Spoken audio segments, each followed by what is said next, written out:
The HR director didn't ask me to sit down. She was already standing when I walked in, termination papers laid flat on the table like she had arranged them before I arrived. My boss, Craig, stood behind her with his arms crossed, staring at the wall just to the left of my face. Donna spoke first. Her voice was measured and completely empty of warmth. "We need someone fully committed to the demands of this role," she said. "Someone without complications." I looked at the papers. Then I looked at Craig. My hand moved to my stomach without thinking. A quiet, instinctive movement. "You're firing me because I'm pregnant?" The room stayed silent. Not the uncomfortable kind where people search for words. The settled kind, where the decision was already made before I walked in, and nobody intended to explain it. I stared at both of them. Neither spoke. Picked up the pen. My hand trembled, but my jaw was steady and my eyes stayed dry. I signed.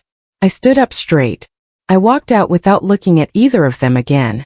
Something inside me hardened before I reached the elevator. My name is Lauren Whitaker.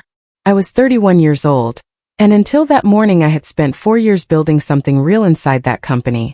I designed the core client management systems half their departments ran on daily. I personally secured 11 of their top 20 accounts through patient relationship work and technical presentations nobody else on the team could have delivered. I was not a junior employee filling a seat. I was load-bearing infrastructure wearing a badge. When I found out I was pregnant, I told Craig in confidence, believing foolishly that 4 years of consistent results would matter more than a complication. They didn't. I sat in my car in the parking garage afterward, gripping the steering wheel, forcing myself to breathe. I was alone. I had no safety net. I was responsible for a life growing inside me, and I had just lost my health insurance along with everything else. But as the initial shock began to settle, something else moved beneath it. I knew exactly what I had built inside that company, and I knew with quiet certainty that Craig had absolutely no idea what he had just thrown away. That night I sat at my kitchen table with my laptop open and a cup of tea going cold beside me. I pulled up every file I had saved to my personal drive before they locked my accounts. Project documentation, system architecture notes, client profiles. I went through it all slowly and methodically. Every client-facing system currently running in that building carried my design architecture. The automated reporting tools their finance team used every morning, I had built those. The client onboarding workflow that had reduced setup time by 40%, that was my project from concept to execution. I had written the documentation, trained the staff, and managed every rollout personally. As I scrolled through page after page of work that was now running without me, a thought arrived quietly. Not angry or loud. Just steady and precise, the way a correct answer feels when it settles. Craig hadn't fired a complication. He had removed the person holding the entire structure together, and he wouldn't understand that until the structure started to come apart. I closed the laptop, turned off the light, and lay in the dark thinking carefully about what I was going to do next. 2 weeks after the termination, a message came from Pete, a former colleague who had been on my team for 2 of my 4 years at the company. Pete was careful with his words even in casual conversation, so when his message read simply, "Things are pretty bad here," I understood he was understating it. I asked him to tell me more. Deadlines that had never been missed before were slipping. Clients were sending frustrated follow-up emails that nobody on the current team knew how to answer correctly. The automated reporting system had thrown an error nobody could diagnose. Craig had called 2 emergency all-hands meetings in a single week. I read each update with my phone in one hand and my other hand resting on my stomach. I had spent 2 weeks in a fog of shock, exhaustion, and uncertainty. But reading Pete's messages, something shifted. The fog began to thin at the edges. My heartbeat stayed even and slow. I set my phone down on the table, looked at the wall for a quiet moment, and let the information settle. Then for the first time since walking out of that office, I smiled. Bills did not wait for me to recover. By the end of my first month without a paycheck, the pressure of real numbers had replaced the pressure of feelings. I picked up 3 freelance contracts through a network of former colleagues and technical platforms where my professional reputation had quietly grown over the years. The work paid less than my salary had. It came with no benefits, no stability, and no predictable schedule. Some mornings I was on a client call by 7, muted, breathing through a wave of nausea with my eyes fixed on the ceiling until it passed. Then I unmuted and kept talking. I ate simple food, tracked every dollar, and slept whenever I could manage it. I was not in a position to think long-term yet. I was in survival mode, focused, narrow, and stubborn in the specific way that necessity produces. But something was happening beneath the surface that I didn't fully recognize at the time. Every contract I completed added to a record of independent, verified work existing entirely outside Craig's company. Every satisfied client was a piece of a picture that was quietly becoming something larger than just staying afloat. It arrived on a Tuesday afternoon, 3 weeks into my freelance work. An email from a firm called Keystone Capital Partners, a mid-sized investment group with a short, direct message. They had come across one of my system designs through a mutual contact in my professional network. Not my current freelance work, something older, a structural solution I had built during my second year at Craig's company that had apparently been referenced in industry circles without my knowing. They were not reaching out about a job. They wanted to discuss a consulting arrangement. At the bottom of the message, their point of contact, a man named Alan, had added one additional line. We may also want to explore a broader working relationship depending on where this conversation goes. I read the email 3 times. Then I closed it and sat quietly for a few minutes. I had spent 3 weeks convincing myself that survival was the only goal worth focusing on right now. This email was suggesting something different. It was telling me, in professional and careful language, that there was more on the table than I had allowed myself to imagine. I walked into the Keystone offices on a Wednesday morning wearing a blazer I had pressed the night before. I was visibly pregnant by then, and I didn't try to hide it or address it. I sat down across from Alan and 2 of his colleagues and opened my laptop. I showed them how companies typically structure their client systems, where common design failures occur, and how those failures create financial leaks that compound quietly for months before leadership notices the damage. I walked them through a case study, anonymized but drawn directly from real experience, showing how one correct structural decision early in a company's growth could protect millions in downstream revenue. They didn't ask about my employment status. They didn't ask about my pregnancy. They leaned forward in their chairs. They asked follow-up questions. They took notes. By the end of the meeting, something in the room had shifted completely. I was not someone being evaluated for what I lacked. I was the person who understood something genuinely valuable, and everyone at that table knew it clearly. For the first time in weeks, I left a room feeling entirely like myself again. The consulting arrangement with Keystone became official the following week. Then a second client came through a referral from Alan's network. Then a third. Within 6 weeks of that first meeting, I had more steady work than I had managed through all of my initial freelancing, and the income was meaningfully better. For the first time since losing my job, I could cover my bills without doing mental arithmetic at 2 in the morning. I could breathe more evenly, but I did not slow down. I kept every appointment, delivered everything ahead of schedule, and made sure each client received more than they expected. Every dollar I earned beyond my essential expenses went into a savings account I had opened with a specific and growing intention. I was not simply rebuilding a version of my old life. I was positioning myself for something I was beginning to see more clearly with each passing week. Whatever came next would be built on my terms, under my name, and structured in a way that no one could dismantle by sliding papers across a table on an ordinary morning.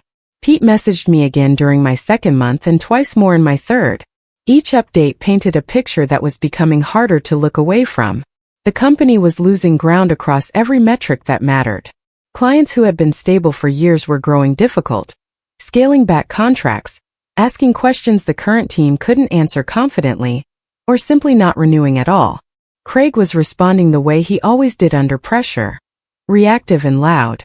He kept changing internal processes, second-guessing decisions that had already been implemented, and redirecting blame toward team members for problems that were structural rather than individual. The people I had trained were working hard with what they had. The problem was that what they had was no longer enough. Nobody left in the building fully understood why the systems had been designed the way they were. Without that understanding, every small issue became harder to resolve than it needed to be. Craig was applying short-term patches to problems that required long-term architectural thinking. And every patch was creating new pressure somewhere else in the structure, pressure that was building quietly and consistently with no outlet in sight. The news came through Alan, mentioned casually during a routine check-in call, without his knowing the full weight of what he was telling me. Hartwell Industries, the account that had taken me 8 months of relationship building and 3 separate rounds of technical presentations to secure, had ended their contract with Craig's company effective immediately. The stated reason was failure to meet service commitments over the prior quarter. I already understood what had actually happened. Hartwell had specific technical requirements embedded in their service agreement, requirements my system had been designed to meet automatically. Without someone who understood the architecture maintaining it correctly, those requirements had slipped without anyone catching them in time. I set my phone down after the call and sat still for a moment. Hartwell represented a significant slice of Craig's annual revenue. Losing them was not a setback that could be patched over quickly. It was a structural fracture, the kind that spreads before leadership recognizes how deep it has already gone. I had watched Craig make the exact sequence of decisions that led directly to this moment. And I knew with complete certainty that Hartwell was not going to be the last one to leave. Alan called me 2 weeks after the Hartwell news. His tone was different from our usual check-ins. More deliberate, more focused. Keystone was evaluating acquisition targets, he explained. Companies with consistent operational decline despite solid underlying infrastructure. Companies whose problems were leadership-based rather than market-based. He described a brief profile without naming the company immediately. Revenue trends, client attrition patterns, internal management failures. I listened carefully. Everything he described was deeply familiar to me. Then he said the name. I kept my voice completely level. Tell me more, I said. Alan outlined the plan, a full acquisition, operational restructuring, and a search for the right person to lead the recovery. He said my name had come up more than once in those internal conversations. He said the team believed I understood the target company's structure better than anyone available. He was right. I understood it because I had built most of it. I ended the call professionally and sat for a long moment in the quiet of my apartment. Something I hadn't felt since the morning of my termination settled back into my chest, complete and unshakable clarity about exactly what I was going to do next. Alan sent over the financial documents the following week. I reviewed everything: revenue reports, operational assessments, client retention data, and logged leadership decisions across 6 months. The picture was worse than Pete's updates had suggested. Craig had made 3 major structural changes to client services in 4 months, each one undoing work that had taken years to establish correctly. The automated systems I had designed were still running, but partially overridden by manual processes that were slower, less accurate, and harder to maintain at scale. 3 mid-tier accounts had left quietly without formal complaints, the kind of exit that signals a loss of confidence, rather than a specific incident. 2 senior engineers had resigned. Morale was visibly low throughout the technical staff. The company was not in immediate freefall, but it was moving steadily in one direction and picking up speed with each passing month. I read through every document twice. Then I sat back and let the full picture settle. The most striking detail was consistent across every report I reviewed. Every significant problem traced directly back to decisions made in the weeks immediately following my departure.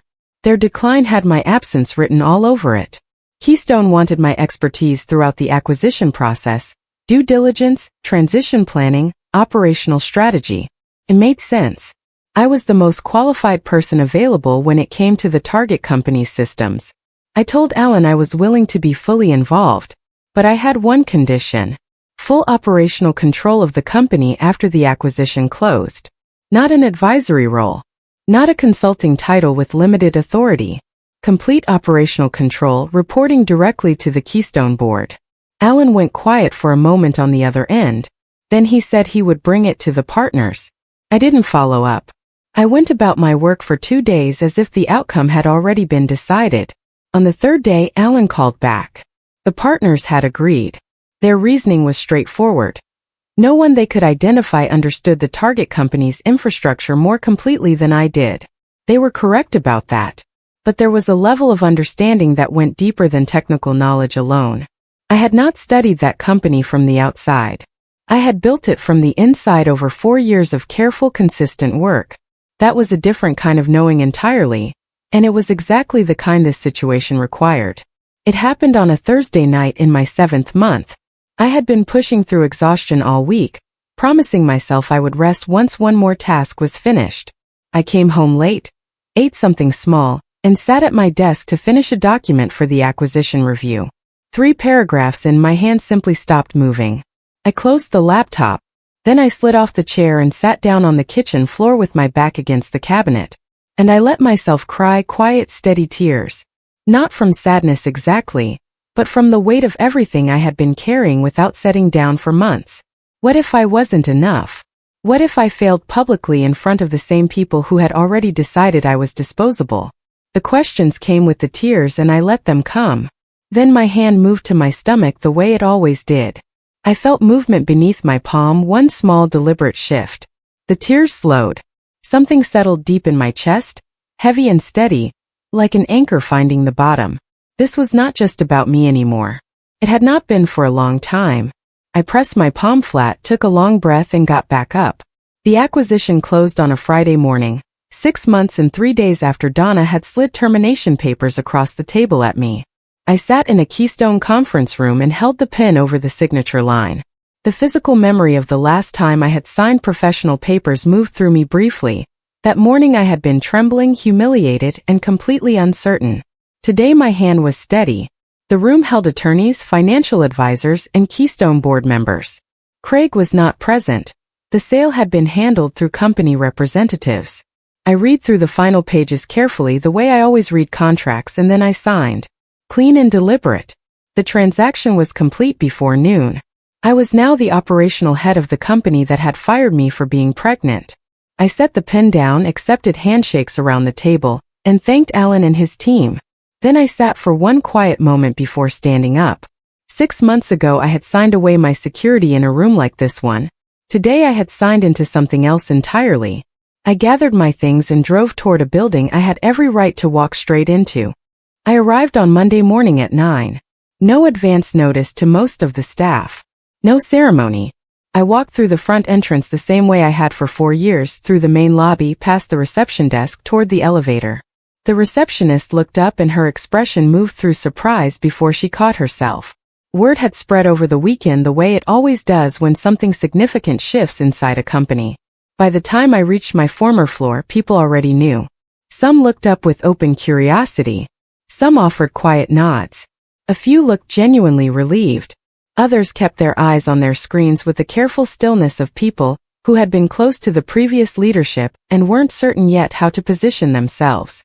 I walked through it all at an unhurried, measured pace. I stopped at several desks, specifically the desks of people I had trained and worked alongside closely, people I knew had been doing good work in difficult conditions. I greeted each of them by name. I told them I was glad to be back. I meant every word. Then I continued down the hall toward the corner office at the end, the one with my name now on the door. The first formal leadership meeting was at 10 o'clock that same morning. I walked in and set my folder at the head of the table. A small, deliberate choice that nobody in the room could misread. The department heads filed in one by one. Craig arrived last. He paused briefly when he saw me sitting at the head of the table. Then he sat down and arranged his papers with movements that were too slow and too careful. I let the silence hold for a moment before I opened the meeting. I introduced myself to those I hadn't worked with before and acknowledged those I had. I placed the acquisition documents on the table and gave a clear, direct summary of the transition structure and my operational authority going forward. Craig's expression changed while I spoke. Confusion first, then slow recognition, then something pale and very still. I had thought about this moment during more than a few late nights of planning.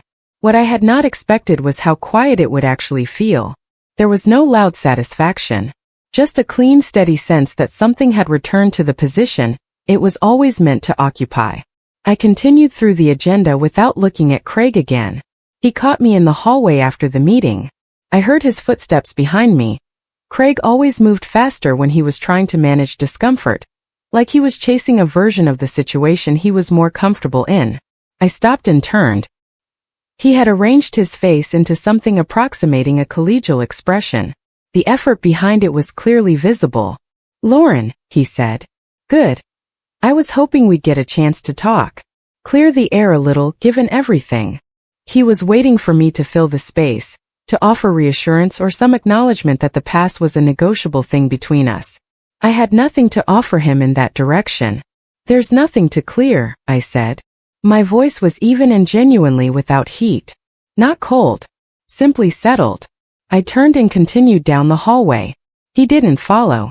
I had imagined that moment during more than a few long nights, what I would say, whether I would feel the need to say more than that.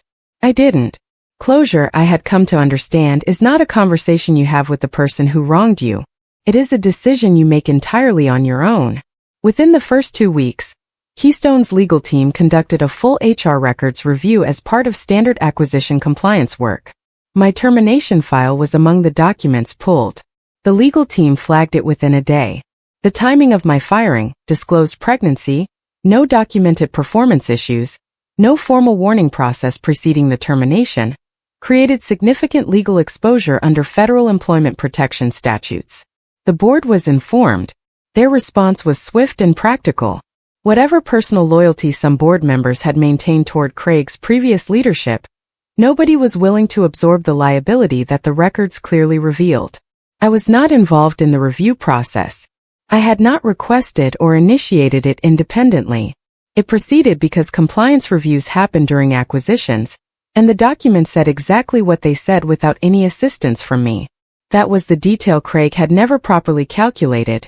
Not the acquisition, not my return, but the simple fact that written records do not negotiate and do not forget. When reviewed by people with no interest in protecting a particular narrative, they deliver conclusions that charm and authority cannot redirect. The board now had documented legal grounds to act on a decision they were already moving toward. Craig's removal from decision-making happened in stages. First, he was excluded from the operational meetings where strategy was discussed. His access to key systems and client communications was quietly restricted. Then his title was adjusted in internal documents, a demotion dressed in administrative language that anyone paying attention could read correctly. I watched it from a measured distance. I did not initiate any of it directly. The board and legal team were moving on their own timeline, guided by the compliance findings and the operational reality that Craig's continued involvement created more friction than value. The people around him began to shift. Colleagues who had supported him openly during his years of authority started redirecting their attention toward whoever was now setting the direction. That is the nature of institutional loyalty. It follows where the power has moved. I understood it without judging it. I simply noted it and kept working. Craig had built his entire professional identity on the assumption that he was indispensable. The company's documented performance over the previous 6 months had been constructing a quiet, thorough argument against that assumption. Now that argument had an audience with both the authority and the motivation to act fully on it. I saw Craig alone in the building once, about 3 weeks after his role restrictions had been formally documented. I was returning from a late client call and took a different hallway than usual. He was sitting in one of the smaller interior conference rooms, no windows, used mostly for internal calls. He was at the table with nothing in front of him. No laptop, no papers, no phone visible. Just sitting. I slowed briefly as I passed the glass panel. He didn't look up. He looked diminished in a way that had nothing to do with clothing or posture. The particular quality of authority he had carried for years, the kind that makes some people the natural center of gravity in professional spaces, was simply absent.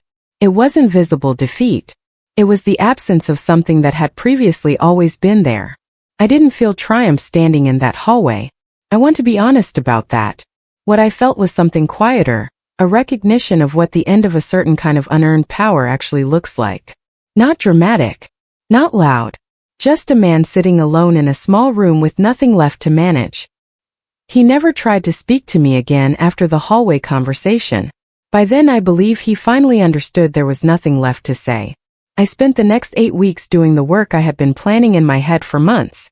I started with the automated systems, restoring the original architecture where Craig's changes had overridden it, updating parts that genuinely needed improvement, and documenting every layer clearly so the team could maintain it without depending on any single person. I met individually with the technical staff who had stayed. I listened more than I spoke in those early conversations. I wanted to understand what the past 6 months had felt like from the inside. Where morale had fractured, where communication had broken down, where people had stopped trusting the process. What I heard confirmed everything I had assessed from the outside. The problems were structural and cultural, not individual, and they were fixable. I reached back out to 3 clients who had left during Craig's tenure. 2 agreed to preliminary conversations. 1 returned within a month. The internal numbers stabilized, then began to improve. The atmosphere in the building shifted gradually. Less reactive, more grounded. People started working with a different kind of energy. Not performing stability for leadership, but actually feeling it. The company was not just recovering. It was becoming more solid than it had ever been. Craig's official termination was processed on a Thursday. No announcement to the full staff. No all-hands meeting. A brief, factual memo was distributed to the leadership team. I was informed the evening before by the board's legal representative, who outlined the separation terms and confirmed the effective date. I read the memo the following morning and set it aside. The finality of it didn't arrive as something large. It felt proportionate, like a door being closed that had been standing awkwardly open for too long. He had expected me to disappear quietly after that morning in the HR office. To find something smaller, accept the reduced version of myself he had decided I was, and stop being relevant to anything connected to him or his company. The symmetry of how it ended was not something I had engineered specifically. I had focused on rebuilding, not on his removal. His exit was the natural conclusion of a pattern of decisions that had been compounding long before I came back through the door. I had simply done what I always did, built something solid, documented everything carefully, and let the quality of the work make an argument that no amount of authority could dismiss. 6 weeks after the acquisition closed, I brought my daughter to the office for the first time. She was 3 weeks old and spent most of the visit asleep in the carrier pressed against my chest. I sat at my desk, the corner office at the end of the hall, the one that had belonged to someone who had considered me a liability, and held a quiet check-in with 2 of my managers while she slept. Nobody commented on it. My team was not the kind that needed to. I looked around the room during that meeting, at the people who had stayed through the difficult months, who had done good work even when the structure around them was failing, who were now part of something building in the right direction. I thought briefly about the night on my kitchen floor. About the fear that I might not be enough. Sitting in that room with the people I had rebuilt something real alongside, and with my daughter's weight steady and warm against my chest, the answer to that question felt obvious in a way it hadn't always been. I had been enough the entire time. The only thing ever in question had been someone else's willingness to see it. I never spoke to Craig again after that hallway conversation. I had no reason to. His departure was handled through proper channels, and anything requiring legal follow-up was managed by the people whose job it was to manage it. I didn't follow what happened to him afterward. I had too much to build to spend meaningful time looking backward. The lesson I carried out of that year was not the one I would have predicted at its beginning. I had expected the main thing I would learn to be about strategy, preparation, or professional leverage. Those things mattered, and I had used all of them deliberately. But what stayed with me most was something simpler than any of that. The people who underestimate you are often, without meaning to be, the people who make you. Not because they do you any favors, but because they remove the safety net and force you to discover what you are genuinely capable of when the only available path is to build something real from the ground up. Craig took my stability on a Thursday morning and thought that was the end of my story. What he gave back, without intending to, without understanding what he was doing, was the version of myself I might never have found if he had simply let me stay.